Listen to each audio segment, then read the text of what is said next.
Caros irmãos e irmãs, o Senhor esteja convosco.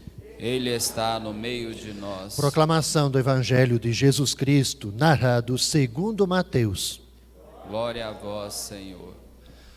Naquele tempo, Jesus tomou consigo Pedro, Tiago e João, seu irmão, e os levou a um lugar à parte, sobre uma alta montanha, e foi transfigurado diante deles. O seu rosto brilhou como o sol, e suas roupas ficaram brancas como a luz. Nisto apareceram-lhe Moisés e Elias, conversando com Jesus. E então Pedro tomou a palavra e disse: Senhor, é bom ficarmos aqui. Se queres, vou fazer aqui 3 tendas, uma para ti, outra para Moisés e outra para Elias. Pedro ainda estava falando quando uma nuvem luminosa os cobriu com a sua sombra. E da nuvem uma voz dizia: Este é o meu filho amado, no qual eu pus todo o meu agrado. Escutai-o. Quando ouviram isto, os discípulos ficaram muito assustados e caíram com o rosto em terra. Jesus se aproximou, tocou neles e disse: Levantai-vos e não tenhais medo. Os discípulos ergueram os olhos e não viram mais ninguém, a não ser somente Jesus. Quando desciam da montanha, Jesus ordenou-lhes: Não conteis a ninguém esta visão, até que o Filho do Homem tenha ressuscitado dos mortos. São para nós, irmãos e irmãs, palavras de salvação. Glória a vós, Senhor. Podemos sentar um instante, caros irmãos e irmãs.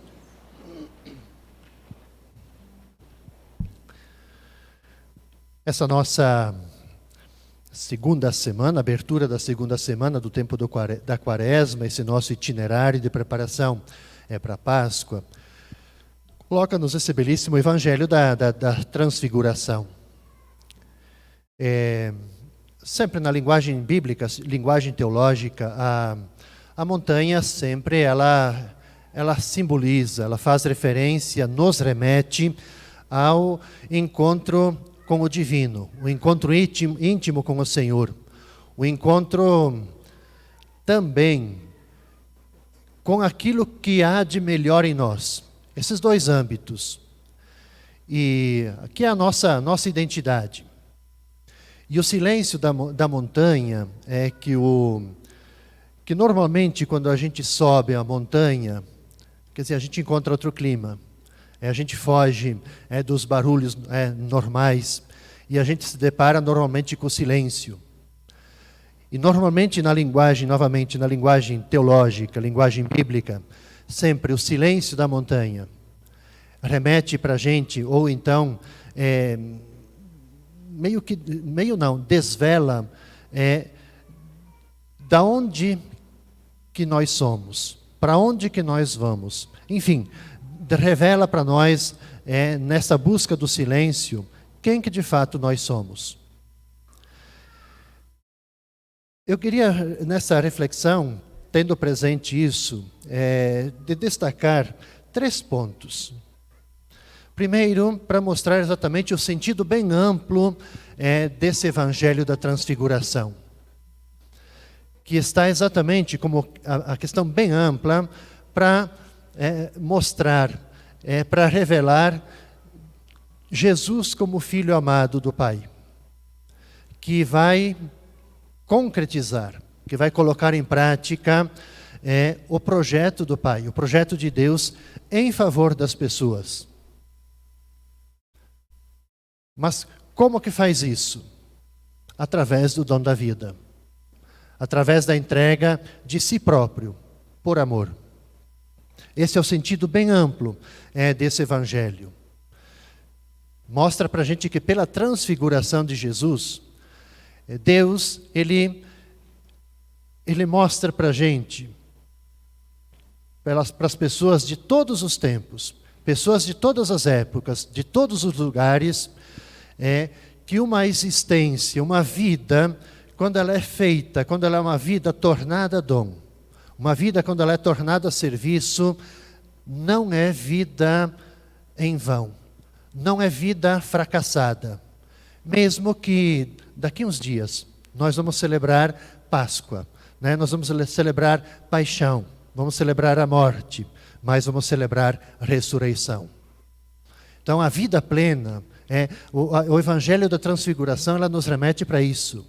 Quer dizer que a vida plena, a vida definitiva, ela espera no final do nosso peregrinar, no final do nosso caminho, que a vida plena de fato, se nós formos capazes de colocar esta vida a serviço das pessoas. Isso é vida plena, isso é vida definitiva, isso é vida realizada. À luz desse olhar bem geral, eu quero fazer aqui uma reflexão sobre nós. Quer dizer, nós, no nosso tempo, em nosso século, parece-me que nós temos, se não alguma, mas muita dificuldade em perceber essa lógica do que nos propõe o Evangelho da Transfiguração. Porque para muitos, num contexto de mundo, a vida plena, ela não está exatamente no amor levado até as últimas consequências, numa vida doada. Muito pelo contrário, mas está exatamente nessa grande preocupação de uma vida egoísta, com os seus fechados sobre os seus interesses pessoais, com o seu orgulho, com o seu mundo às vezes pequeno, diminuído, fechado, que muitas vezes me parece assim que não está, inclusive, está bem distante do que nos propõe Jesus. Porque a gente percebe que no mundo atual, uma vida, ela não se encontra no serviço simples, humilde, desinteressado em favor das pessoas. Sobretudo, daqueles que se encontram em situação de vulnerabilidade, dos frágeis, dos pobres, dos marginalizados, dos infelizes. Mas a gente percebe que as pessoas assim, buscam o sentido da vida em assegurar para si próprio como se fosse uma dose generosa de poder, de influência no mundo, de influência sobre as outras pessoas, da autoridade, do domínio sobre a pessoa, ou de uma nação dominar outra nação, assim por diante. Então, a gente percebe exatamente que a vida, assim, que o sentido não está de levar uma vida de doação, mas exatamente numa vida centrada em si mesma, onde que se busca honras, conquistas, os êxitos, as glórias. Creio que o Evangelho faz a gente refletir exatamente, quer dizer, onde que está a realização plena da gente? Onde que ela se encontra? Talvez ela nos faz a gente se perguntar, quer dizer, quem é que está com a razão? É Deus que está com a razão? Ou quem está com a razão são os esquemas humanos que hoje dominam o mundo, que impõem para a gente uma lógica diferente, uma lógica distante, muitas vezes do Evangelho. Quer dizer, quem está com a razão? Um terceiro ponto que esse Evangelho me leva assim, a pensar e refletir é à luz daquela expressão do Pedro, quando ele toma a palavra e diz: Senhor, é bom ficarmos aqui. Senhor, é bom ficarmos aqui. Veja que os três discípulos, o Pedro, o Tiago e o João, que foram as três testemunhas que Jesus levou para a montanha, subir a montanha, e que foram testemunhas da transfiguração, eles parecem, à luz desse pedido, dessa resposta de Pedro, parece que eles não têm muita vontade de descer à terra, de retornar, de ir para a planície. Não tem muita vontade de enfrentar o mundo.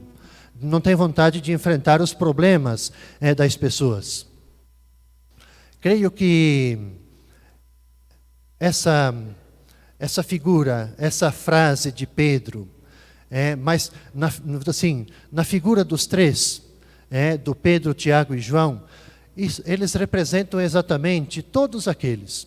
E nós, somos nós, que vivemos de olhos muitas vezes somente postos ao céu. Os olhos para o céu, muitas vezes alheios totalmente à realidade concreta do mundo.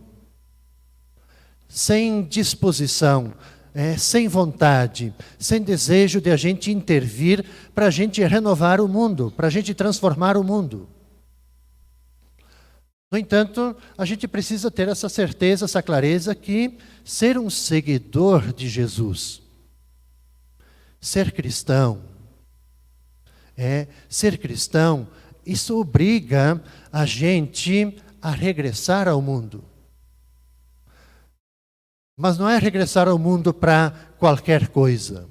Regressar ao mundo para a gente testemunhar ao mundo, para a gente testemunhar às pessoas, mesmo contra a corrente, inclusive, que a realização autêntica do ser humano está exatamente no dom da vida. Obriga a gente, o Papa Francisco ele usa, sempre ele faz a tradução do espanhol para o italiano, devolvendo para o português, Ele usa às vezes a expressão assim, que nos obriga a gente se atolar no mundo. Em outras palavras, para dizer assim, obriga a gente de fato a ser presença, estar no mundo e não fugir do mundo. Enfrentar os seus problemas, os problemas das pessoas, os dramas por que passam as pessoas, os dramas por que passam as nações, pelos que passam a humanidade, a fim de dar a contribuição, pequenina que for, nossa, para a gente, de fato, ajudar, para que apareça, para que surja, a partir desse nosso esforço também, um mundo melhor, um mundo mais justo, um mundo mais feliz, mais fraterno. Eu chamo a atenção disso porque a religião, fazendo essa ligação com aquilo que Pedro fala, Senhor, é bom ficarmos aqui, a religião que cada um de nós professamos, ela não deve ser um ópio que nos adormece, um ópio que nos paralisa. Mas a religião a qual nós professamos e pertencemos, seguimos, tem que se transformar para nós num compromisso com Deus. Por que com Deus? Porque Deus também se faz compromisso de amor com o mundo e se faz compromisso de amor com as pessoas. Então a religião, ela não pode nos entorpecer, fazer a gente ficar indiferente, fazer a gente ficar acomodados. Eu digo isso porque, à luz desse evangelho, a gente percebe também que nós nos deparamos no nosso cotidiano, pessoas petrificadas por dentro. Como que se fosse que tudo aquilo que essas pessoas tocam, ou então o ambiente em que essas pessoas vivem, se transforma sempre numa sombra pesada, difícil. Seja a vida familiar, seja a vida comunitária, seja o seu ambiente de trabalho, seja no ambiente nosso eclesial. Outros, pelo contrário, a gente percebe que transfiguram uma vida, transfiguram a vida, transfiguram os problemas, os desafios, cuja presença dessas pessoas exatamente proporcionam um clima diferente, um clima de paz, um clima de harmonia. Quer dizer, nós nos deparamos muitas vezes também com pessoas que de fato que transformam a vida, que transformam inclusive, por exemplo, a enfermidade, transformam os desafios em paz, em serenidade. A gente se depara com pessoas que transfiguram, por exemplo, a violência em paz, a violência em diálogo, o ódio em respeito, em amor, que transfiguram a própria enfermidade em fonte de aceitação do nosso próprio caminho, muitas vezes de finitude, que transformam o desespero em esperança. Mas também a gente encontra, sim, pessoas que bloqueiam a ação, a ação da luz presente no seu interior. E sim, a gente também se depara, a gente se encontra com pessoas que são como que, eu diria assim, como que vitrais. Porque deixam a luz divina atravessar a sua vida. E elas são capazes de transmitir para nós aquela luz da bondade, pelo seu jeito de ser. A luz da proximidade, a luz da compaixão. E que isso nos cativa. Em outras palavras, para dizer que o que nós estamos celebrando hoje, transfiguração, segundo domingo da Quaresma, é para nos conscientizar de que viver a nossa vida, é transfigurar a nossa existência. É a gente iluminar a existência da gente. É a gente transcender essa nossa existência.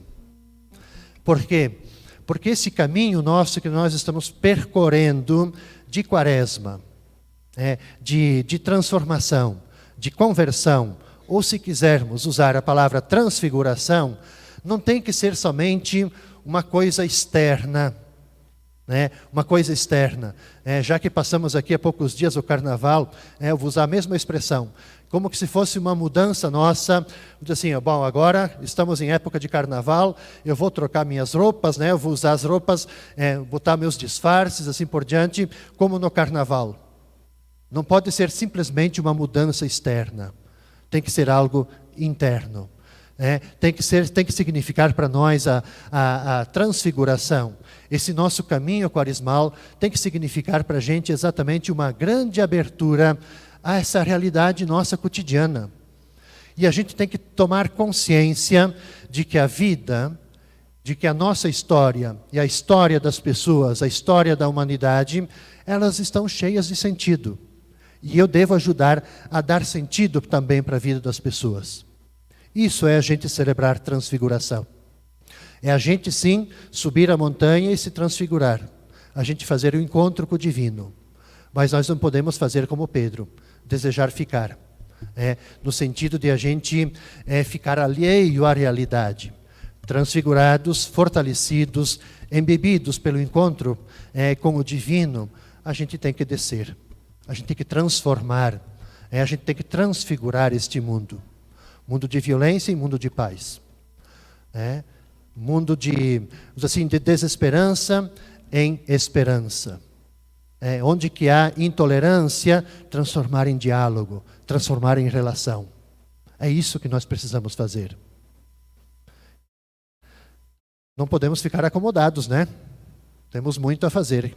Que Deus nos ajude, que essa Quaresma também, toque os nossos corações, Toque a nossa vida, que também, nós estamos aqui com o cartaz da campanha da fraternidade, para nos ajudar a vivenciar exatamente essa transfiguração. Nós nos defrontamos cotidianamente com rostos desfigurados, rostos de fome. Então, como que nós vamos transfigurar esses rostos de fome em rostos que tenham vida e vida em abundância? Não é ficando alheio à realidade. Não é só ficarmos com as tendas no alto da montanha. A gente tem que descer. Descer e colocar em prática o que o Evangelho nos propõe. Que Deus nos ajude, que o Espírito Santo nos ilumine. Assim seja. Ficamos de pé, caros irmãos.